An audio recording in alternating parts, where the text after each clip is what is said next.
like I've told my story and I've been pretty transparent. And there's one part of my story that I don't like. I tell it because of what it became. And what it became was not only transformational for me, but for another person. That was actually with my sister when she died. Substance use disorder touches all our lives, and often we feel hopeless or frustrated in our pursuit to understand how and why it happens. Welcome to APC Recovery Cafe, where we discuss the topics and trends around substance use, provide education and resources, offer recovery support, and also discuss prevention tactics, all through the stories of the people who have been there. We invite you to grab your favorite coffee or tea and join us for a variety of guests that will bring understanding, information, connection, and hope. Together, we can break the stigma and pave a brighter future for each other.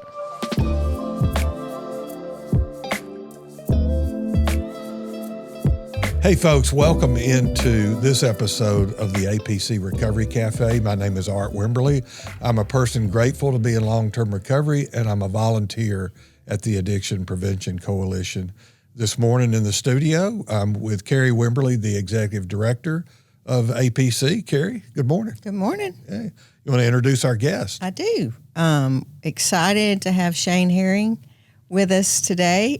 Shane is almost our newest APC board member. We brought him on late last year, and let's see if I can get this right. He's the Director of Clinical Operations at UAB Center for Psychiatric Medicine. That is a lot of words I studied. Yes. I'm a manager, but it's director Okay. fine. I love that. Okay, manager of clinical operations. So, He's somehow important. yes, he sounds very important. Yeah. So we'll figure out what that is in a little bit as we unpack it. But welcome, first of all. Thank you so much for being willing to do this and come and share your story. So we like to start by talking about your morning beverage, and I think this is a repeat. We always say we haven't repeated, but I think this is a repeat. And It's very good, whatever it is.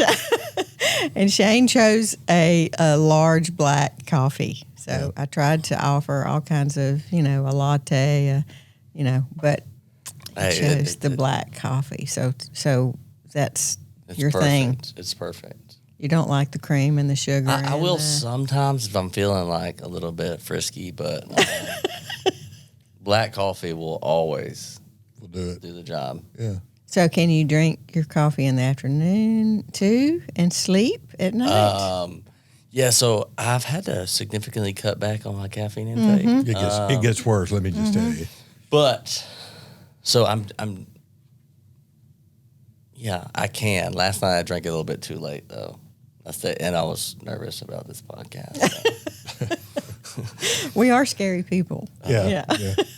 Well, I know for me, there was a little a switch that flipped somewhere in my 40s, and if I drank caffeine anytime after lunch, I couldn't sleep for 2 days. So, but I know people that, still, I've got a good friend in recovery, drinks the strongest cup of black coffee at midnight and goes straight to sleep. Yes. I don't know how people do that. Yeah. So it's not really like that for me right now. Methamphetamine used to do that for me. Okay. Yeah. I couldn't go to sleep for days. Yeah. Hence probably why you're here in the studio today. Yeah, exactly. Yeah. Well, let's start a little bit with kind of how things are today, and then we're going to go back and get you to tell some of your story. So you've got a family, wife and children. Where do you guys live? Yeah. So it's my biggest blessing. I'm married to my wife of, let me count, 7 years. Lindsay, and then we have 2 sons, Madden Lamar Herring and Beckett Caldwell Herring. Madden is almost 7 and Beckett is almost 4. Wow. Interesting name. You're busy. Yes. So the name, so my son Madden, he's named after my sister Lamar. And so my sister passed away on September 5th, 2009. Madden was born on September 5th, 2017. Oh, wow. So I was always going to name him after her, and we never planned on anything on a date. And actually, he was going to be born on a certain date, and there was a holiday, so we didn't get induced, so we just ended up getting induced the day after, which happened to be September 5th. Wow.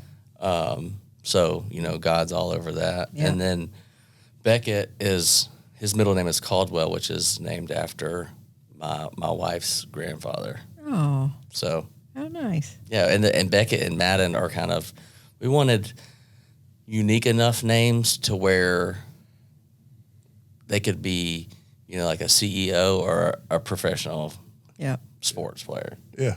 So that's kind of Yeah, you got Madden, right? Yeah. And then Beckett, right? Yeah. Okay. Yeah. Yeah, cool. Yeah. both kind of sports names. Yes. You have like Madden, Yeah, John Madden, and yeah. then Beckett used to be like the baseball card. Yeah. Yep. There you go. Okay, so did you play sports? Or I did. You're I- a sports person? Yeah, I grew up playing baseball. My dad coached me from a young kid, and what I'm finding in myself now is how much I am alike in his coaching, which I don't need to be. And so I'm trying to do better. But it's hard. It's been I head coach this year, and will be the last year I head coach. And you made that decision, or somebody else made it for you? I made that decision Okay. myself because this is gonna sound so ridiculous. They're 6 years old, but like if they don't perform perfectly, I'm not okay. You're struggling. I'm not okay. Yeah. So I guess that's where the perfectionism comes in. Yep. And then I like to, I don't know. I want to win, but I want them to learn the sport. But at the end of the day, it's like I want to win more, and I hate losing more than I like winning. That's the problem. Oh, that sounds familiar. Yeah, I've never heard of that. Yeah. Or, So, really? so you mentioned your sister, and she had passed away, and we'll circle back to that because I know that's a big deal. Not that it wouldn't be a big deal for anybody to lose a sibling like that, but it really is pivotal in your life and your career, I think, too. So, Your story. yeah, circle back to that. But so you grew up in the Birmingham area in Vestavia Hills? Yes. Right? Yes, sir. I grew up in Vestavia. My dad, I was born in Melbourne, Florida, and I think in 1987 we moved here. He was a management consultant and worked with a company doing kind of like industrial psychology. We moved to Vestavia, loved it. Like I'm still best friends with the friends that I grew up with. Had a wonderful upbringing. Parents, we're together. My dad worked a lot. My mom stayed home with us, and so I'm a mama's boy. I'm not shameful about that at all. Nothing wrong with that. Coming from mama Yeah, with boys. And so I think my second tattoo I got says mama's boy because the first one she cried. Oh, So I got her tattooed on me, and then it's okay now. all right. So in the introduction, Carrie talked about your current in terms of profession and career is in addiction medicine, and so we like to find out how did people get where they are today. I'm assuming maybe you didn't grow up thinking this is exactly what I'm going to be doing. What were some of the events that kind of brought you to this place? Yeah, so it's kind of a roundabout thing. So I always thought I'm never going to do anything that was related to what my dad did. And, being a psychologist and why was that? What was the aversion to that? You watched him and saw and didn't. I don't really know other than Interesting. maybe being rebellious and wanting to be my own person. Yeah. I always thought I don't want to do that. Yeah. I don't know why. I Yeah. just don't want to do it. So I initially graduated from UAB in 2009 with a degree in finance. And then I went on to help him manage his practice for a short period of time. but I originally wanted to do something on like kind of Wall Street. I think I find the excitement and the I don't know, the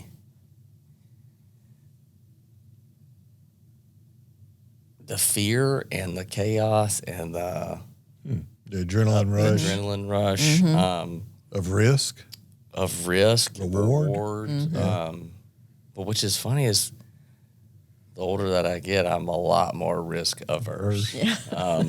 Well, marriage and children will do Yes, that. yes. Very much so. Yeah. So I did that initially, and then in 2009, it's kind of like when my world Shifted. kind of fell apart. So, but prior to that, I wanted to be not in healthcare for some reason. Interesting. If I was in healthcare, it would have been like, I thought my trajectory was going to be more of like a physician or something prestigious, more prestigious than being a nurse.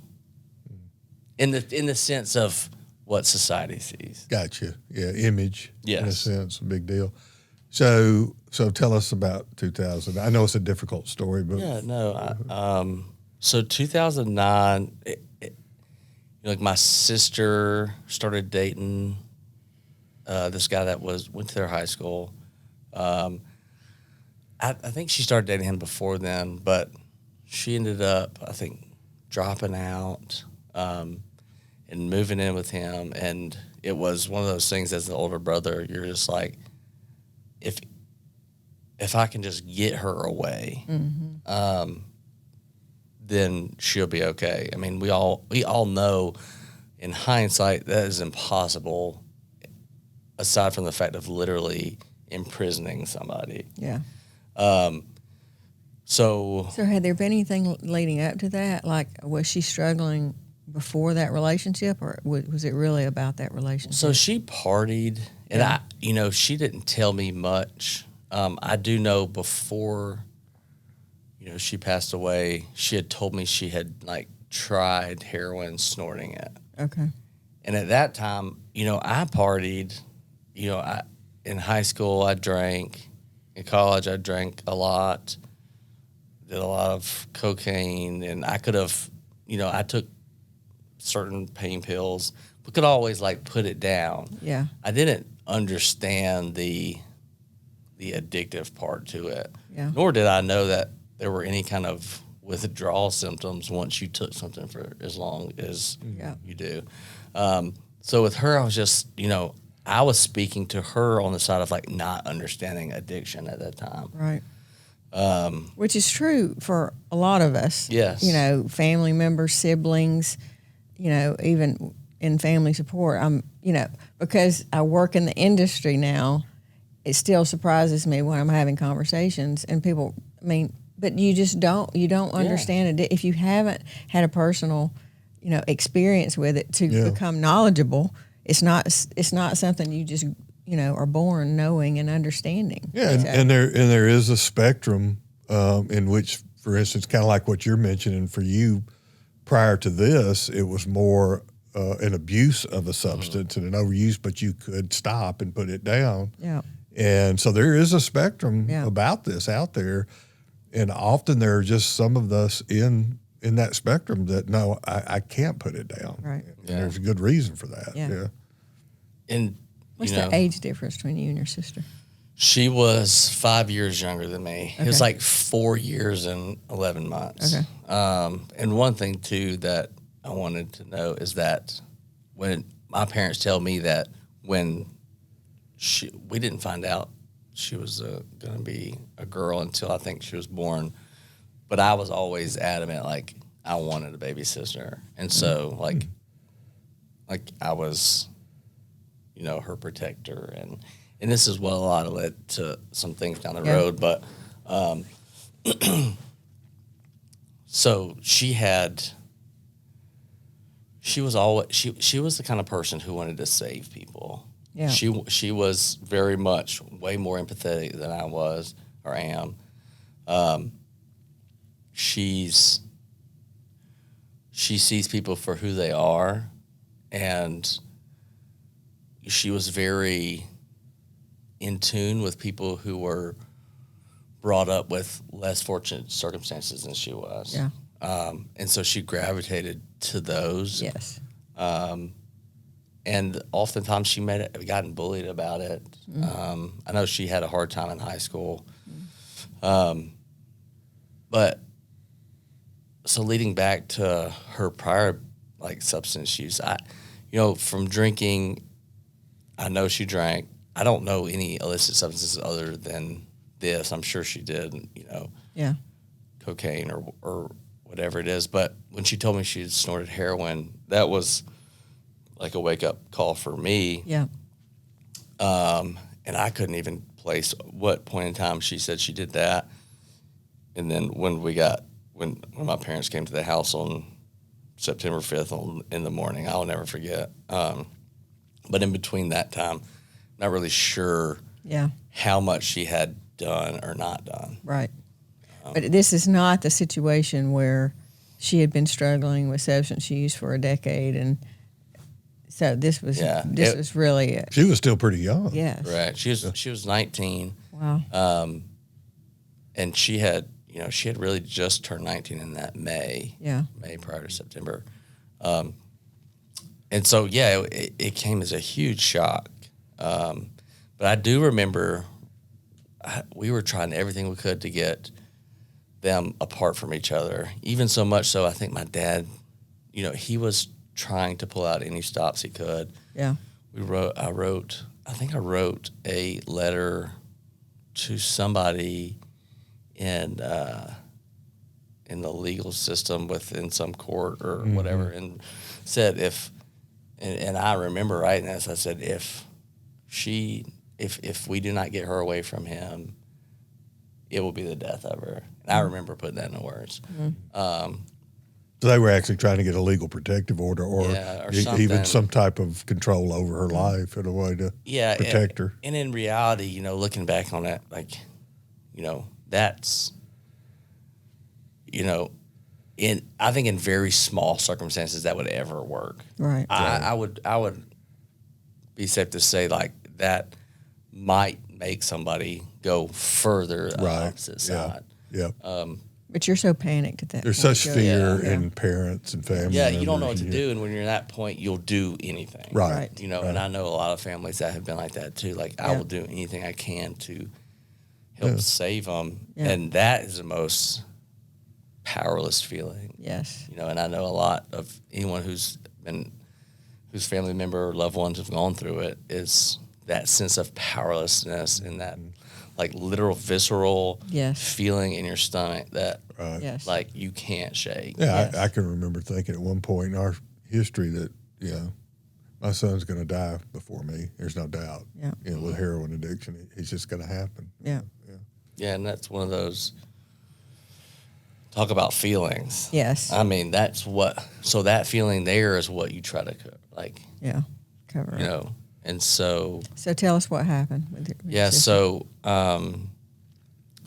what I know happened is, they both used. Yeah. And she used, he used, he passed out, he got high, and she overdosed. At the time, it was just, I remember my parents coming, and I remember them standing in the doorway. It was my mom and then my dad telling me, and for some reason, when they told me, I, ran. And then I remember, it's weird, I ran, jumped on this, I don't even know why it was weird, jumped on this bed, came back and ran, and, was, violent. I remember violently shaking for, hours, just in, a state of sheer shock. And I remember going to the funeral home and seeing her and all and then my dad,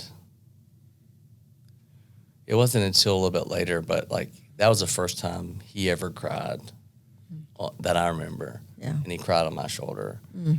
And it was kind of at that point in time where I saw this going bad, and I had to figure out how to be strong. Yeah. And I did it the way that no one should do it, and that's by numbing my own feelings. I remember that she had been caught with 2 Oxycontin 80s, and my parents had kept them for some reason. I convinced my parents to let me see them and have them. My parents at that time were so in like just utter disarray and shock, and that they didn't know what was up and what was down. Yeah. But I used my manipulative capabilities, and I commandeered the 2 Oxycontin and, proceeded to do that. And so what I found out was that they do really good at numbing pain, whether it's physical, mental, emotional pain. When I was high, I did not feel the pain of my sister not being there. And Was this significantly different from when you were using or overusing or abusing substances in the past? Was this a significantly different feeling for you? Yeah, so in the past, I really wasn't trying to cover up anything. I was just enjoying being a little bit out of the normal. Yeah. When I use this, and when you use something for a specific situation, there's a different monster that is the connection there in the psyche and the soul. Yeah, because at first I'm not trying to really do any. There's no really rhyme or reason. Yeah. Now it's got a purpose. Yeah, and it works. And and the problem with drugs is that they do work. Yes. For specific things. Yeah. Like if you're doing it for partying and you're not associating it with like survival. A certain thing, then you can have fun. But once, like, if substance use is like, okay, I use cocaine and I am the best salesman, or I'm the best stockbroker, I'm going to continue using that to perform. So what I was doing is I was using this to perform as being, a son who was trying to hold it together for his family. Yeah. And in reality, we all know it's facade, but at the time, it served its purpose to make it through one day at a time, because, it was constant. She was dead. I'd go to sleep. I'd have a dream every single night. She was alive. Throughout the dream, she would die. So in that dream, I'm living a nightmare because she'd die, and then I'm waking up and it's still a nightmare. Yeah. Re-traumatized every day. Yeah, so it was just that continuous cycle. Yeah. So it was really, I think you would say it earlier, had said it, it's really about numbing the pain, that pain that you were feeling about her absence. Yeah, and, a lot of people, at the time, I got away with it because because when I get in this mode, I'm easy to, I'm not the victim in this. It happened to us, but like I used that to play a victim, and everybody felt sorry for me, rightfully so. But what I learned is the behavior behind it is I can get away with a lot. So like this whole process of, using substances, but also getting people's sympathy, which like now it's hard to talk about because it's gross. Yeah. But it's a part of the behavior that you'll see in people who use drugs. Yeah. Is we are very ingenious and we're very intuitive. We're very smart. Right. But it's a lot of it's just manipulation. Yeah. So did your parents know? So I mean, I don't. They found out when I graduated like most people do. OxyContin is like $80 for Yep. one. Chasing the pills. Yeah, and then so like most people do, they graduate to heroin because it's cheaper. It's a better high, not better high, but you know you get more for your bang for your buck. And Yeah. so when I graduated to using it intravenously, then a girl I was dating at the time had found, you know, what I had been using and told my parents. And so it all happened really fast. So like in April of 2010, they had an intervention. And a friend of mine had just gone to Betty Ford out in California. And he had come back like a new guy. So my parents, desperate, just lost a child. They said, "You're going." And so I went out there. I think I got from April 19th to July. I think I was out there. And how was that experience? To be honest, like it was amazing. Detoxing off of it was terrible. Yeah. But like that, so that was the first time when I got out there. It's the first time I cried about my sister dying. When I got there and talked to my roommate in treatment was was it 9 and 4?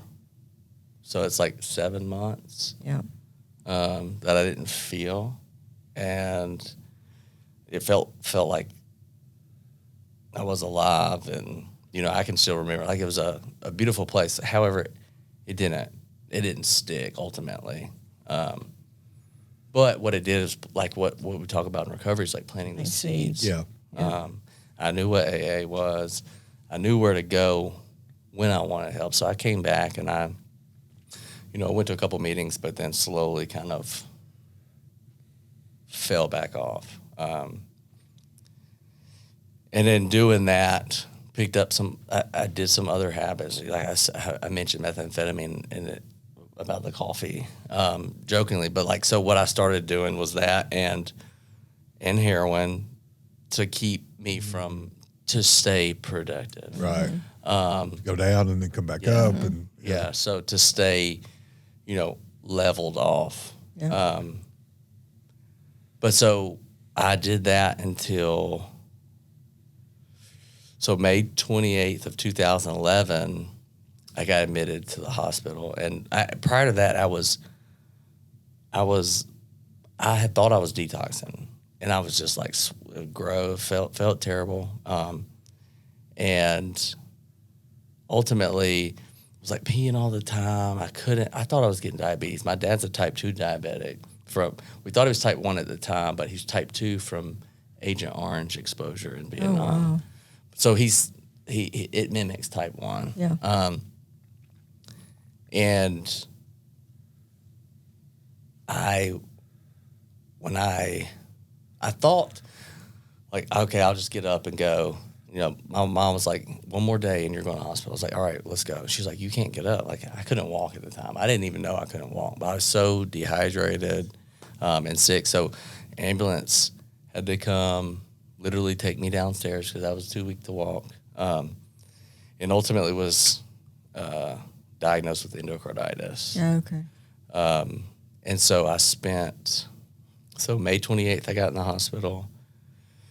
I ended up getting out in July 27th. Oh, wow. So in the meantime of that, which is one of the biggest parts of my life, is so between May 28th and June 15th, I was in and out of like consciousness or whatever. My heart rate was through the roof, fever, just really, I was septic. And in between that time, there was this, like we're talking here today, and this is a huge part of my story like I told you before, every time I had my sister in a dream-like thing, she was alive, ultimately died. like it was always like a story, like a dream. But this time it was me and her talking. And I'll never forget it. She came to me and she was like, you know, asking about me, and I was asking like, "Are you okay?" She's like, "Yeah, I'm great." And I said, "Where are you?" She's like, "I'm in heaven." And I said, well, "What's heaven like?" And she said, "It's the best day you can ever imagine on earth every day." And that was the point for me where I was able to forgive myself. Up until this point, I felt like I had failed as an older brother because I should have been able to protect her. I should have done more. I mean, I think everyone who's lost somebody feels the same way. Like, what could I have done? How could I have prevented this from happening? And, you know, that was sometime between May 28th and June 15th, because June 15th I had open heart surgery. They repaired 2 of my valves that had developed bacteria on it. It's pretty common for folks IV using needles. Drug users. And that's one of the things that, too, like I've been open about my recovery, but like in the realm of healthcare, that's one aspect that I've kind of held close to the chest, because endocarditis is automatically associated with IV drug use. So that's one of the things that I've kind of been scared, because like, I'll tell you I'm in recovery, but what if you know I use drugs this way? We can get to that later. But so I had one of the most amazing experiences in the hospital with my sister, coupled with I had a nurse. Her name's Anna Wheat, and I'm still friends with her to this day. She told me before I was going to go into surgery, she said, You're gonna come out, you're gonna have a breathing tube in. It's gonna be scary, but I'm gonna be right here. And she was right there. She held my hand. Like, I'll remember it like it was yesterday. She held my hand. She told me I was gonna be okay. And for me to be able to for her to take that, have that compassion, and have follow through, for someone who, I don't know why I didn't trust people, but I didn't trust, I just didn't trust people. And she was there. She didn't have any reason to do that other than that out of the kindness of her heart. She saw me through the hospital. She was there to pick me up when I was down, but she was also there to whip my butt into shape too when I needed it. And ultimately, she's one of my good friends today. She is one of the main reasons that I became a nurse too. Wow. So that aspect is what Addiction Scholars is to me, about providing that care to that patient who is down, out, doesn't feel like anyone's in their corner, but it doesn't cost anything to be kind. So we like to end the podcast with asking our guests maybe just to speak directly to the potential audience about something that's on your heart, or about hope or encouragement. So we're going to try it a little different this time, because you actually fill all 3 roles, right? You're a person that has struggled with substance use disorder. You're a loved one of someone who's passed from it. And then you're also a helper, an ally in what you do. So we'll try it like this. We want you to act like all 3 of those are listening, and maybe give them a word or something for each one. We'll try it, see what happens. All right, let's try it. So for an ally and a loved one, what I would say is be kind to yourself. It's a tough journey, and we don't always do things right. A lot of times we do things wrong. But it's all from the place of love and hope, and that somehow, some way it will get across to them. Sometimes it does, sometimes it doesn't. But, I think forgiving ourselves is the main thing, and understanding that we are human and we're doing our best. And it's powerless feeling, and it's hopeless at some points. But planting those seeds of love to when that that ground is fertile is paramount to knowing. It's paramount for your loved ones to know that one day they will recognize that. They have to be free from substances to be able to understand that. So during the fight, it's tough. And let's see, did that encompass two? Yeah, you put Yeah. ally and loved Ally one and loved together. one. Yeah. Okay. Yeah. And for the people in recovery, just keep fighting the good fight. It's so scary out there today.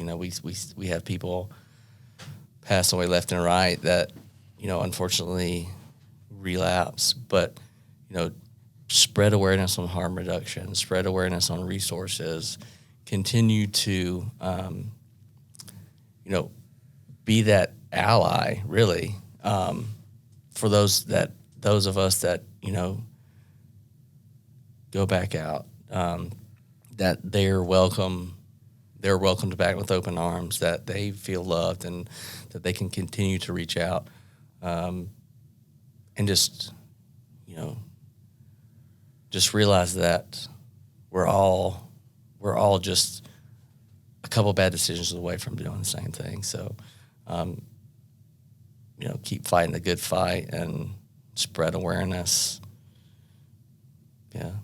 What role do you think education and or community, whether it's support group for family and loved ones or those struggling, what roles do you think those play for folks? I think it plays a huge role. I think, they say the opposite of addiction is community or connection. And so understanding that there are other people out there that have, I know for my family when we lost my sister, it was like a shameful kind of feeling. Yeah. And it was very stigmatizing in the sense like, And isolating. yeah, how dare a family member of this family be involved in drugs and die? So not only is it devastating to the family that you lose a loved one, it's also it's devastating to feel like you're ashamed of it. Yes. Nobody understands. I'm alone. Yes. Yeah. This is embarrassing. Yeah, so it's that pride and ego aspect on top of everything else. Yes. But so it's to share your feeling that you're not alone in that. I think for community, I know my parents, they never did anything like that, but that would significantly have improved their recovery from it. Yeah. Unfortunately for me, like that is the biggest part of my recovery is, the 12 steps and being able to, I mentioned previously that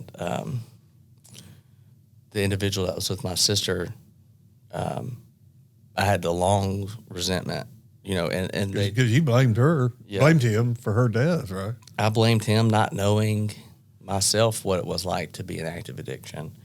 So much so that at times I did want to kill him and probably would have if the time happened. But God intervened on that, and they tell you, resentment is the number one offender for alcoholics and drug addicts. And, like I feel like a lot of times I was using heroin, one to make sure that my sister didn't suffer when she passed away, but two, in spite of him, and so that doesn't do anything. That doesn't do anything to anybody except hurt me. Yeah. But one of the most beautiful things in my recovery was being able to tell him that I forgave him, and not only for me, because I had to do that for me to recover. Yeah. But for him, Yep. because I didn't ever realize, I never thought, I was too selfish. What did this have? What kind of impact did it have on him? Yeah. Yeah. And I can tell you right now, I tell the guy I love him. And he's not a bad guy. He was in a bad situation, and he did things that I probably would have done myself, And so that's one of the biggest God moments in my recovery is to be able to see that, one, forgive him, but two, develop a relationship with him where he doesn't have to feel like that weight of me. I'm not that powerful. I shouldn't hold that. Like, that's not my role to play. Yeah. Yeah. Wow. How's he doing? As far as I know, he's. Good. I think he's got 2 years sober. Hey, Oh. hey, nice. I wish I had a chip. Yeah. Cool. He's he's a great dude. He's a wonderful father. So Wow, what a story. yeah, he's. Well, Shane, thank you for coming in today, but thank you for what you're doing, that Yes. extra added element of kindness, love, empathy that you're bringing into the profession and sharing. So, Absolutely. and then joining the APC board. So, Yeah. Yes, I love thank it. you for I'm doing so that. excited. Yeah. Right. Hey, folks, thanks for joining us for this episode of the APC Recovery Cafe, and we'll see you soon.